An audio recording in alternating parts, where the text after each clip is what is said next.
Imagine, you wake up one morning, check your mailbox, and there it is, a check from the US government, $600 just for you. And if you're a family of 4, that's $2,400 in your pocket. Sounds like a dream, right? Well, it might just happen. The proposal is called the American Worker Rebate Act, a plan introduced by Senator Josh Hawley in late July 2025. The idea?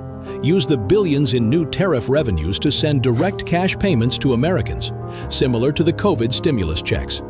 Under the plan, every adult and dependent child would get at least $600, with a phase-out for higher-income earners, meaning couples making over $150,000 a year would get less. But here's the catch.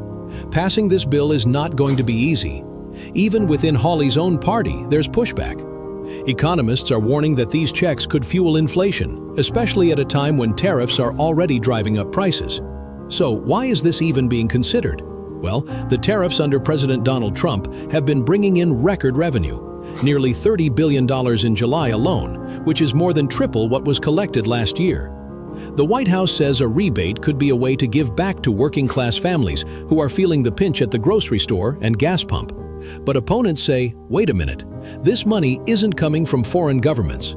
It's paid by U.S. importers, and much of that cost is already being passed on to you in higher prices. So, is giving it back really helping, or is it just political pandering? Some argue that if you get this money, the smartest move is to pay off high-interest debt. Imagine having $1,000 on a credit card at 22% interest.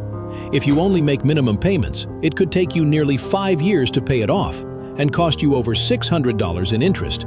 But if you throw your rebate check at that balance, you could slash your repayment time by 2 years and save hundreds of dollars. Others say, stash it, put it in an interest-bearing account, let it grow. With inflation still hitting households, even a small cushion can give you breathing room. But the reality? For now, it's just talk.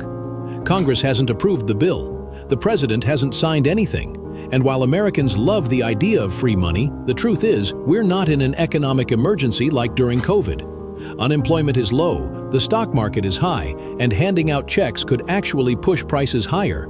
So, will $600 checks really land in your mailbox? Or is this just another political promise that disappears after election season?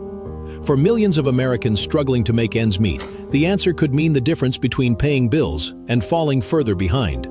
One thing's for sure, if this does pass, you'll want to have a plan for every single dollar.